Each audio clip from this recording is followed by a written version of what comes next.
it's all the same thing. What do you got there? Hawaiian U100? Yeah, it's either 100 or 110. So, the only thing I didn't do is I didn't really balance out the antenna too well. So, I was going to add a little ballast in the front of the antenna to get this front to tip down, but I was like, you know what? I don't want the boom to sag. I just left it alone. So I'm like, you know what? If this antenna screws me, I'll live with it, and I'll just build another one and reset the rotor 1.5 or 2 feet back. There you go. Well, you can always put a sleeve section in and move it back.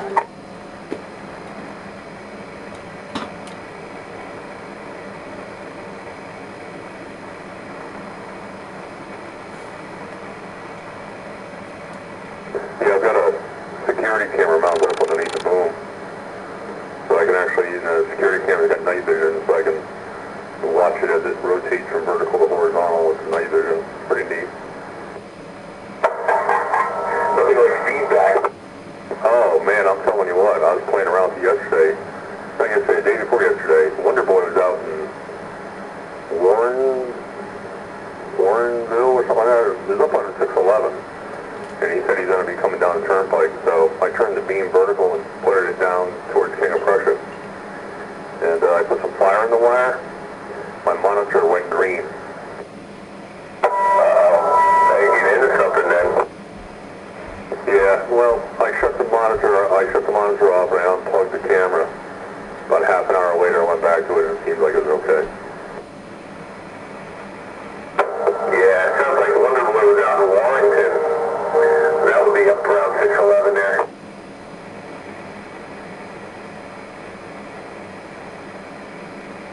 I think I've hit Spitfire from 202 there in Doylestown, right at the peak by the 202 bypass.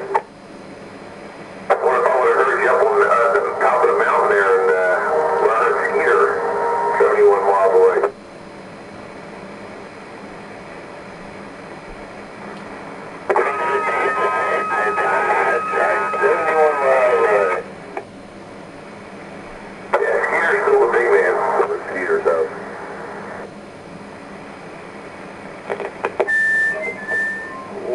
Badger? You're BMOC, big man on campus. Oh, big man on channel. That sandbagger just dropped on about a 5. Well, that's good. That means you've got back rejection.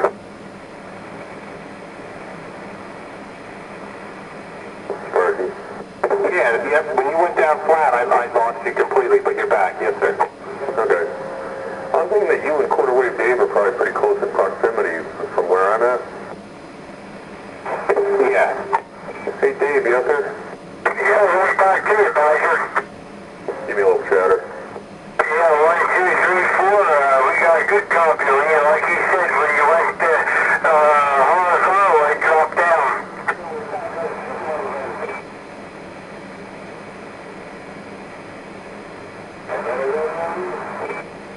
You know what I'm using that works really pretty good is Bing Maps. Because I can put little map notes where locations are. And it's pretty much, their map is pretty much, orientated, properly. So, it's pretty easy to figure out where I need to turn. You got a degrees telling you what degree, where each town is in?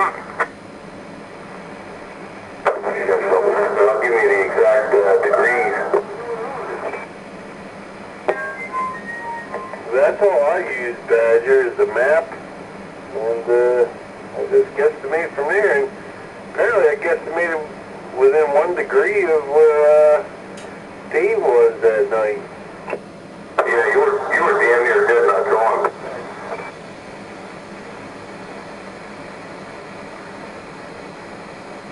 Google Maps will give you the degrees?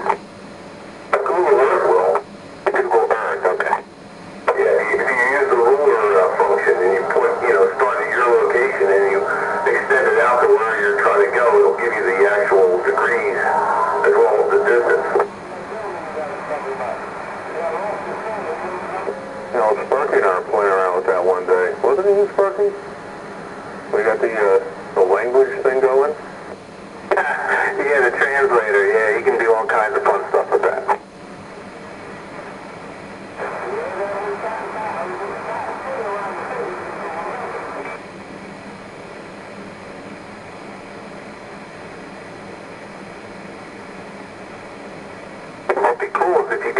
superimpose it so your camera image would overlay over the Google Earth picture, you know, and as you spun around, you could see them like, you know, push pins out in the distance, you know, like you're looking at the map, like bird's eye view.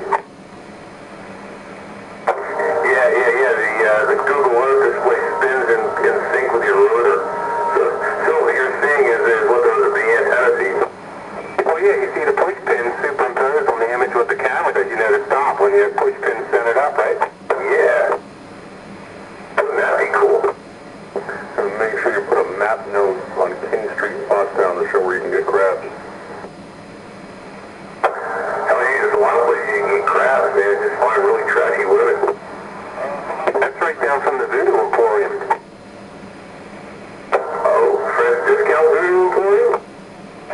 That would be the one. If you want someone dead, come and see Fred.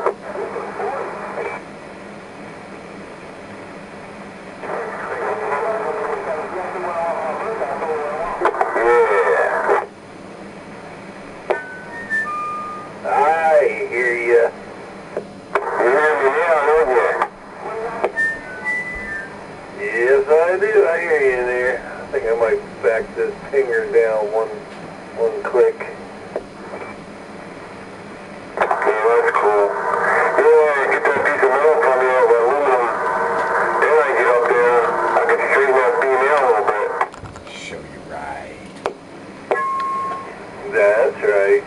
You know, I got today was some cable rope from a crane that puts up electronic stuff from Sparky. It's like real thick, 1.25 inch rope. Yeah, the utility companies use them, yeah, because it's non-conductive. Yeah, I must have got 100 foot of that or something, or so today. Then I throw it away, I'm like, well, I'll take that. Yeah, that'll probably last you forever. You know what it would be good for? A big rope swing. But I'm about 20 years too old for that stuff. No, I got that big rope swing out in that big old oak tree, man. You see that sucker? That's that safety line. That's 1 inch with steel cable in it. Hey, Roger. This rope's real soft and everything. That white stuff. But I hate to see it go in the dumpster, so I took it with me. I got a real nice tree here I'd like to make a rope swing out of. Swing right down the center of my woods. Real tall tree, a long rope. And I'd keep the grandkids busy for hours. Mine's like 60 feet up. That's what it needs to be. What are you doing with it? Yeah, well that too. Can you hear me now, Ron? Yeah, I said before, man, it's perfect, yeah. 10-4, Roger. Yeah, you got a good signal. Before you only give me like a 9. I don't know. I guess the Demco still needs work. Something. Breaker. Yeah, breaker. Thank you, Skeeter. How about a check on this one here? Still the same radio, different mic, same kind of mic. How's this one sound?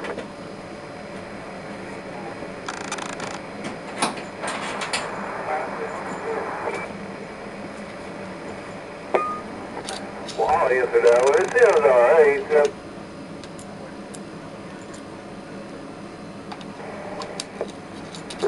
Is it breaking up, crackling, anything like that? Sounds like you're talking through a tin can. Paper cup. Microphone. Another paper cup? No. Yeah, a little bit paper cupish. I'm beginning to wonder if it's not just this Cobra. I'm on a Cobra 142 GTL.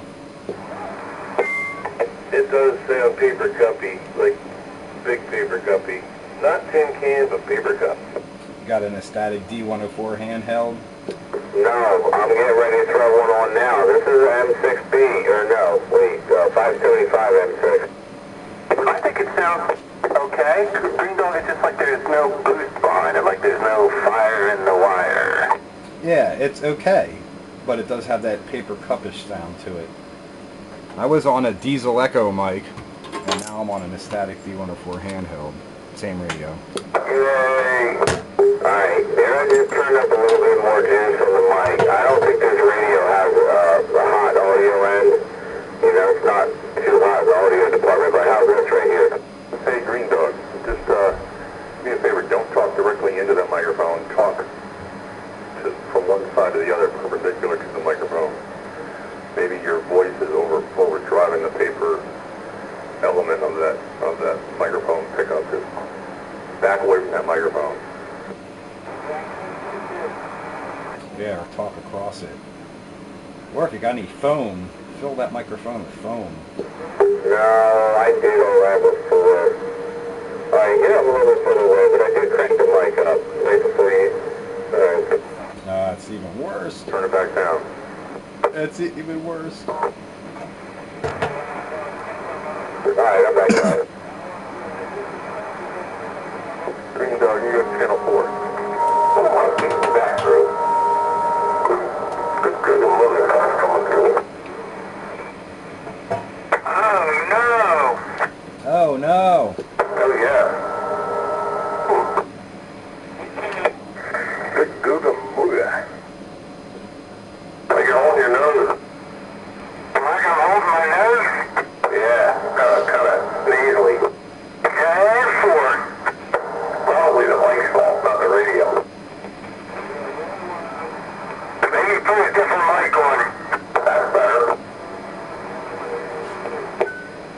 I told you 44. 44, is that better?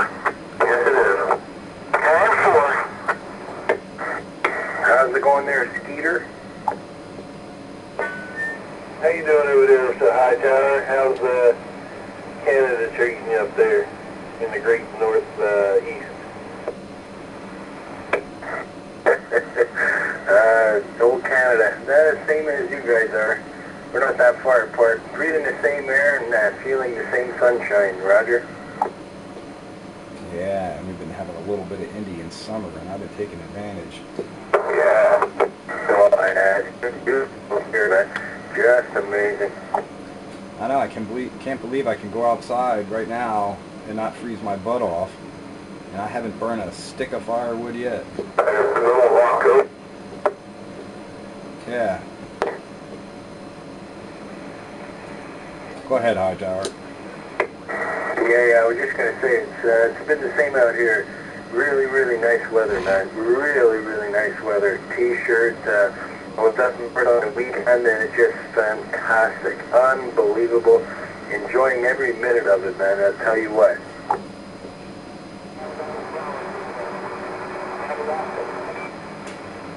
I know the autumn doesn't get any better than this.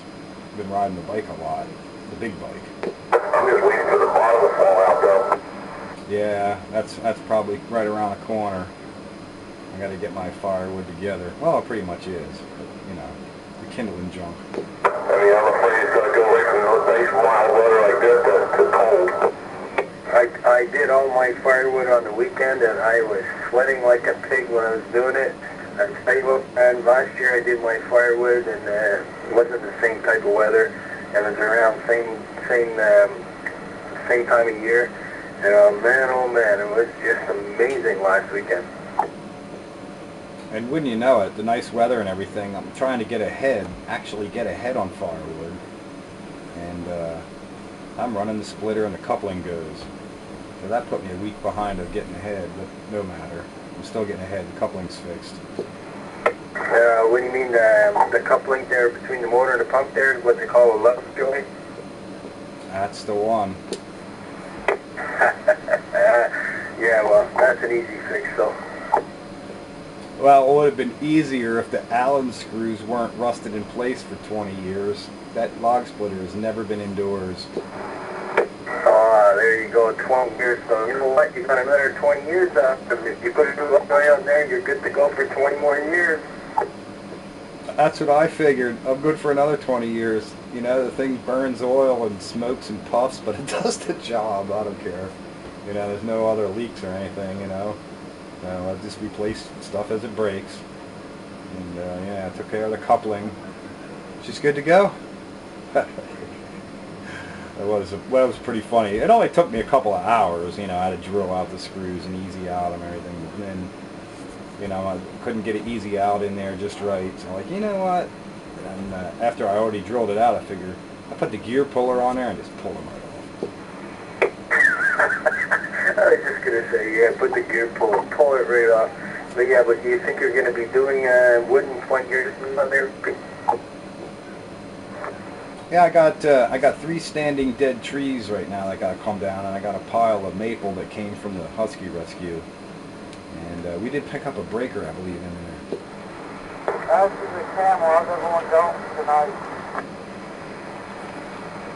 Hello, Camel. Top of the evening from your Spitfire radio station. I hear you loud and clear. How am I coming down all the way down there? Coming in loud and clear, no trouble at all for your station you're working with in the outskirts of Schwanksville.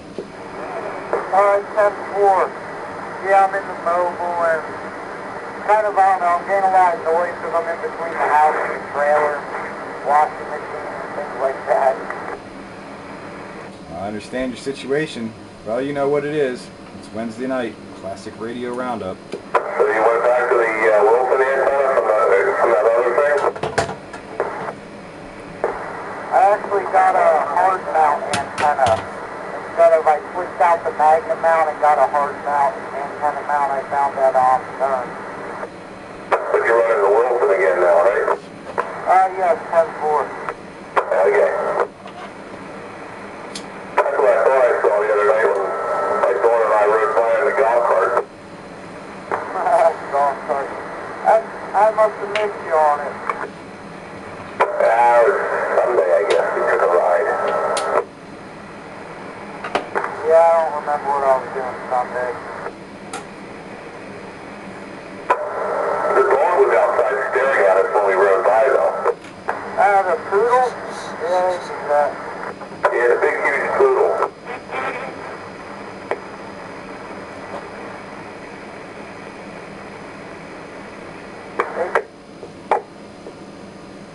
Hopefully right at time.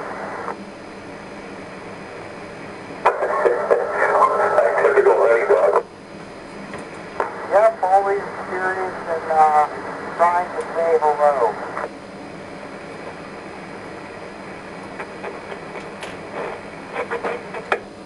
Yeah, by the way, Pete, your audio is spectacular. I know our antennas are really close, but man, it's just smoking beautiful.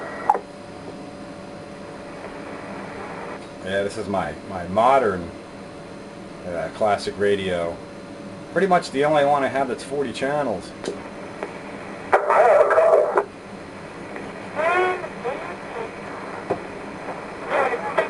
I have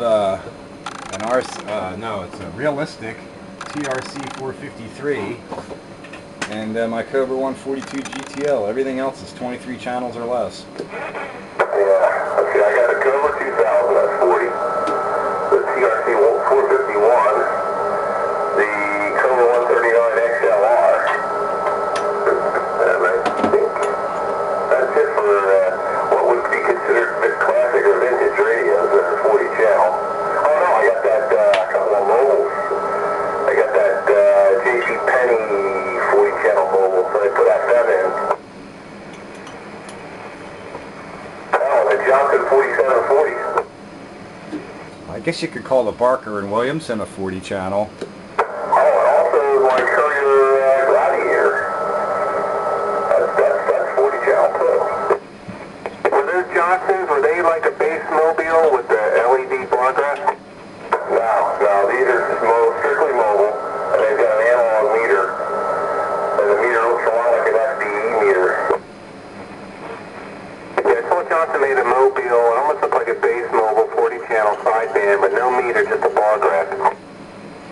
Yeah, they were converting over. These were the older ones. They sold these radios out in like 1978 or 79. Radio Shack actually sold them for $99. A real bargain at the time. Yes, it was. Yeah, that road talk sounds really good. Yeah, usually you can laugh at the Sears radios, but that thing sounds good. Got more 40 channel radios than what you thought. I only have the 2. I have quite a few now. I sat there and counted them. Speaking of 40 channel radios, I guess that Emperor 5010 is getting to be a classic, although an export. I was playing with that thing on 10 meters AM yesterday and worked with 2 different guys in the UK. They wanted to know what radio it was because it sounded so good. Oh, that's funny. It's even funnier because I was running the 8-pill. 05 in the sand pile. That thing's got great, clear, punchy audio. I have no trouble copying you.